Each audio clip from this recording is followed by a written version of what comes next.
वहीं राजस्थान में सरकारी स्कूलों की बदहाली को लेकर के लगातार सवाल खड़े हो रहे हैं।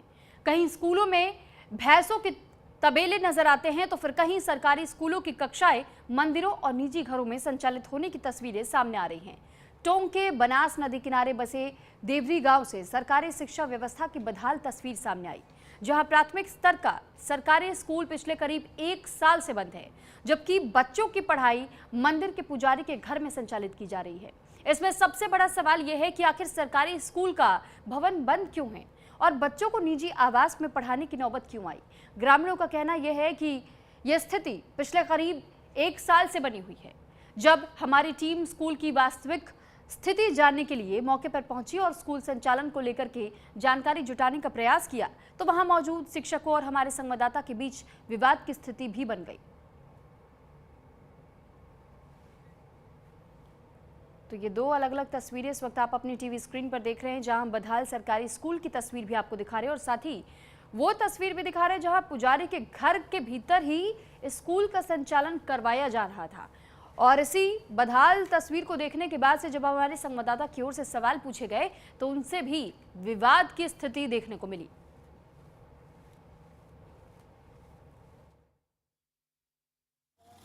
शिक्षा मंत्री मदन दिलावर के आदेश के बाद स्कूलों की बदहाल स्थिति लगातार सामने आ रही है। जैसा कि कल सीजेपी के जो प्रवक्ता थे उनके साथ जब स्कूलों की बदहाली दिखाई गई तो उनके साथ मारपीट भी गई। और अभी जो वर्तमान में मीडिया को जिस तरह से स्कूलों में प्रवेश करने के लिए रोका जा रहा है, ये एक बहुत चिंता का विषय है। आज हम यहाँ पे आए हैं, टोंक जिले के अंदर देवरी गांव है जो कि गहलोत के पास है। पुजारी का घर है जहाँ पर स्कूल चल रही है। लगातार हम इस चीज़ को दिखाते आ रहे हैं। आप देखिए मेरे यहाँ पर ये जो बच्चे हैं, ये बच्चे हैं वो यहाँ पे पढ़ रहे हैं। ये पुजारी का घर है, यहाँ पे किसी भी प्रकार का स्कूल का कोई बोर्ड नहीं है। जिस तरह से यहाँ के जो ग्रामीण हैं उन्होंने यहाँ पे वैकल्पिक व्यवस्था कर रखी है। यहाँ पर ये जो बच्चे हैं सरकारी स्कूलों की बदहाली दिखाने से रोकने के लिए ये बहुत बड़ा चिंतनीय विषय। आखिर सरकार, राजस्थान सरकार किस चीज़ से डर रही है? क्या अपनी नाकामी छुपाने के लिए डर रही है या फिर बच्चों के भविष्य को बिल्कुल एक दबाने का काम चल रहा है? जिस तरह से यहाँ के इस आदेश के तहत जो यहाँ के टीचर हैं जो ये कह रहे हैं कि सरकारी स्कूल नहीं होते हुए भी वो हमसे ऑन कैमरा कह रहे हैं कि हम आपके खिलाफ FIR कराएंगे। ब्रिजेश परिडवाल, न्यूज़ इंडिया के लिए टोंक। हाँ सर, ये क्या है, हमारी जो बिल्डिंग है ना सरकारी स्कूल की, वो पिछले 12 माह से वो झालावाड़ हादसा हुआ तब से सर्वे हुआ ना, तो उसमें डैमेज आ गई, वो बिल्कुल जर्जर अवस्था में है। तब से बंद कर दिया और हमने सभी गांव वालों ने मिल के मीटिंग करके भाई स्कूल कहाँ संचालित करें, ये तो डैमेज हो गई। फिर हमने जो पुजारी रहते हैं ना मंदिर के सेवक के, उनके इसमें यहाँ पे चलाने के लिए यहाँ पे ये स्थान उपलब्ध करवाया है।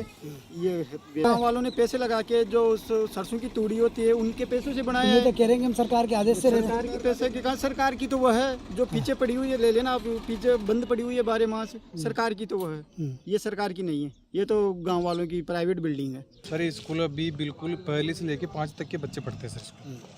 तो पहली से 5 तक के बच्चे पढ़ रहे हैं तो उनको ये पता नहीं। अब एक बार बताओ, पहली वाला बच्चा भी वही पढ़ रहा है और 5वीं वाला बच्चा भी वही पढ़ रहा है। तो अब गवर्नमेंट बोलती है बच्चों का सर्वांगीण विकास होगा, कैसे होगा ये बताओ आप? भाई पहली वाला बच्चा भी पढ़ रहा है, 5वीं वाला बच्चा भी पढ़ रहा है। तो मेरी सरकार से गुजारिश है सर, वो हमारा जो पुराना भवन था उसका पुनर्निर्माण करा के बच्चों को सर वो एक वैकल्पिक के हिसाब से बिठाया जाए। तो फिर ये स्कूल क्या सरकारी है अंदर? नहीं है सरकारी, गांव वालों की वजह से है। गांव वाले वो डैमेज है स्कूल, इस वजह से यहाँ लाके यहाँ रख दिया। तो ये तो कह रहे हैं कि हमारी सरकारी स्कूल है, बाहर निकल जाओ यहाँ से। सरकारी स्कूल ये आपका घर ही है ना? घर ही है, ये सरकारी स्कूल नहीं है।